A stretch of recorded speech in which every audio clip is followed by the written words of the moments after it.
엘든링 밤의 통치자. 이 게임에서 가장 아쉬운 점은 뭘까요? 꽤 많은 부분을 예로 들 수 있지만 저는 디렉터가 미야자키가 아니라는 점이 가장 아쉬워요. 왜냐고요? 그야 미야자키의 어린 시절 프리셋에 몇 줄이 더 추가될 기회였거든. 미야자키의 아버지는 성장해가는 아들을 보며 긴장감을 느꼈고 40분의 지루한 수련 과정 없이는 자신에게 도전하지 못하도록 하여 패턴을 외우기 힘들게 만들었다. 미야자키는 이 경험을 살려 엘든링의 외전 밤의 통치자를 만들어낸다. 라는 감동적인 일화가 추가될 기회였는데 말이야.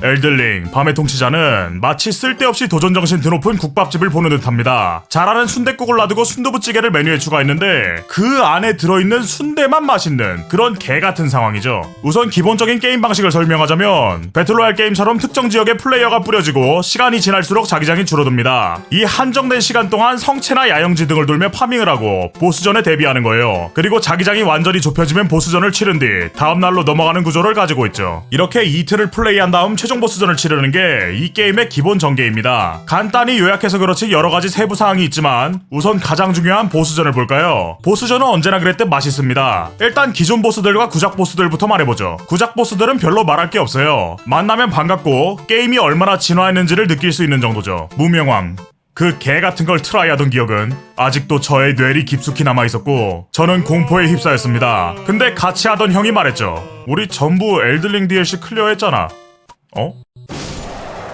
그리고 기존 보스들 중 일부는 꽤 리메이크가 되었죠. 용대가리 대신 도가니가 되기로 선택한 고드릭이나 모그의 위대함을 알게 된 모르고트 같은 것들 말이에요. 물론 구작과 기존 보스들 중에는 좀 짜증나는 것들도 많습니다. 어렵다는 느낌보다는 같다는 느낌이 드는 보스들이요. 예를 들면 즉사 상태 이상을 주변에 상시 뿌리는 보스나 잡몹을 끝도 없이 소환하고 대가리 말곤 때릴 데가 없는 보스 같은 것들 말이죠. 다행인 점은 이런 구작과 본작 보스들은 필드에서 그리고 2일차 보스까지만 등장한다는 거예요. 3일차 보스는 모두 새로 추가된 보스로 구성되어 있죠. 그리고 이 보스들은 꽤 재밌습니다. 대부분의 보스가 처음 만났을 때 대체 이걸 어떻게 깨라는 거야 식의 발작 패턴을 보이지만 한 번 두 번 하다 보면 충분히 할만한 느낌이 들죠. 에이 이 새끼 또 오버하네 할 수도 있겠지만 자, 이 새끼를 처음 만났다 생각해보세요.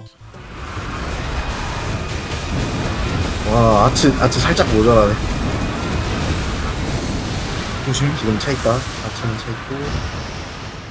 또 이렇게 처음 만났을 때 저걸 어떻게 피하지? 하고 생각하다가 파이법을 생각해낼 때쯤이면 이미 늦어있는 패턴들이 있죠. 사람도 안 보여 이제 왜? 그러게. 저기 중앙 저 위에 고드름. 아, 절로 가야 되는 거야?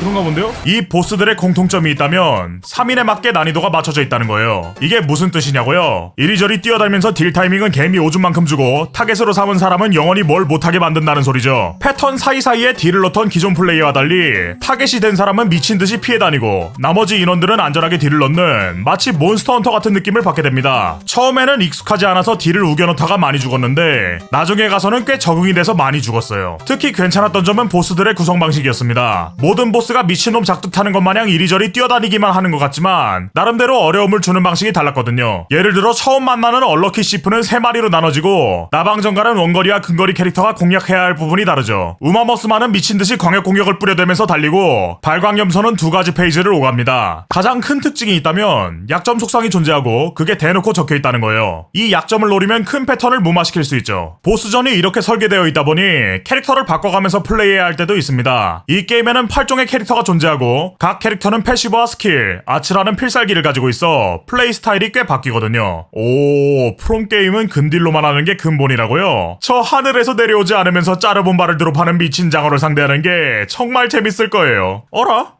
꽤나 호평이 많은데 왜 썸네일이 이 모양이냐고요? 그야 다른 부분이 개판이니까. 내 인생에 이렇게 도파민 부족한 로그라이트는 처음이에요. 우선 이 장르에서 가장 중요한 랜덤성과 매판마다 다른 경험을 주는 것부터 실패했습니다. 맵은 똑같고 성체, 야영지 같은 기물들만 재배치가 되니 결국 플레이하다 보면 각 지역에 적정 난이도가 있는 것을 알게 되고 맵판이 비슷해지죠. 저희가 했던 걸 예로 들면 우선 내리자마자 보이는 잡몹들을 잡아 레벨을 하나 올리고 성체나 페어로 가서 보스를 잡습니다. 레벨을 3 찍으면 야영지까지 범위해놓고 석검 열쇠를 먹었다면 봉인 감옥을 갑니다. 성배병은 틈나는 대로 챙기고요. 그리고 2일차에는 중앙성으로 가서 지하보스를 잡고 위로 올라가 부적을 하나 챙긴 다음 모든 몹들을 긁어 모아 잡은 뒤 옥상에 있는 보스에 도전하는 거예요. 이걸 매 판마다 계속해서 반복하는 겁니다. 한 번 보스에 트라이 할 때마다. 물론 지변이라는 특수한 상황과 랜덤 이벤트가 있기는 합니다. 지변은 맵의 특정 구역이 새로운 환경으로 바뀌는 현상이고 그 구역에서 주는 특별한 보상이 존재하죠. 예를 들어 산령의 경우 동상 축적과 동상 데미지를 반감하고 동상 발생 시 피해가 늘어나는 효과를, 부패의 숲의 경우 붉은 부패 무효화,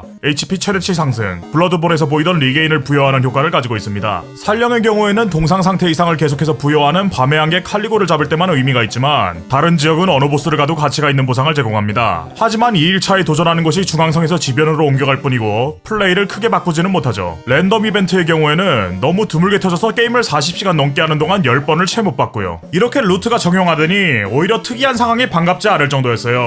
그 지역의 평균 난이도를 넘는 특이 개체가 나오면 시간이 끌려서 계획이 어그러지니까요. 물론 이런 난이도 높은 개체들은 좀 더 좋은 보상을 주긴 합니다. 그 보상이 리스크에 못 미쳐서 그렇지. 좋아요.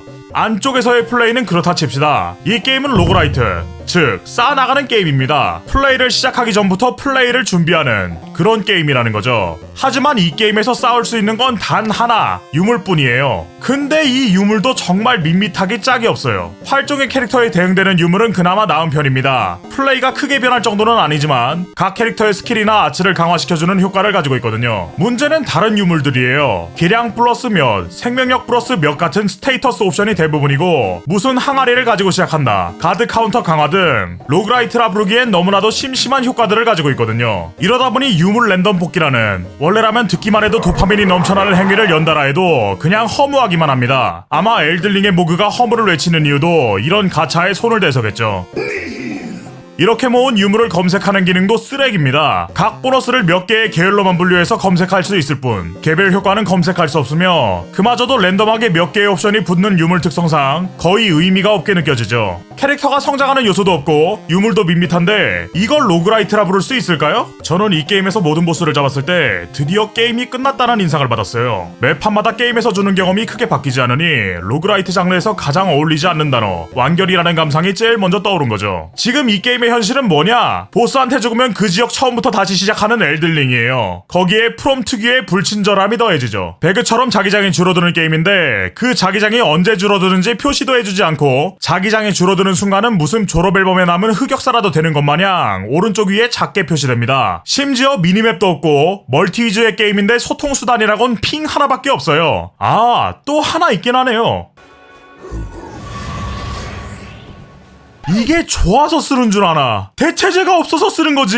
플레이 환경도 문제입니다. 이 게임은 싱글 플레이는 존재하지만 보스 체력만 줄어들 뿐이라 제대로 된 설계를 보여주지 않고 2인 플레이를 지원하지 않아서 강제로 한 명을 매칭으로 기다려야 하죠. 그냥 깔끔하게 2인 플레이를 지원했다면 3인에 맞춰 설계된 난이도는 감안하면서라도 할 텐데 말이에요. 다시 한번 말하지만 보스전은 굉장히 잘 만들었어요. 다른 요소들이 이 게임을 갉아먹고 있을 뿐이죠. 원래 게임이 한쪽에 구린 요소가 있으면 좀 아쉽다 하고 끝이거든요. 근데 이 게임은 좋은 요소와 나쁜 요소가 한쪽으로 몰려 있어서 뭐라고 하기가 정말 애매해요. 딱 하나 확실한 점이 있다면 안일하게 장르를 섞으면 안 된다는 점뿐이죠.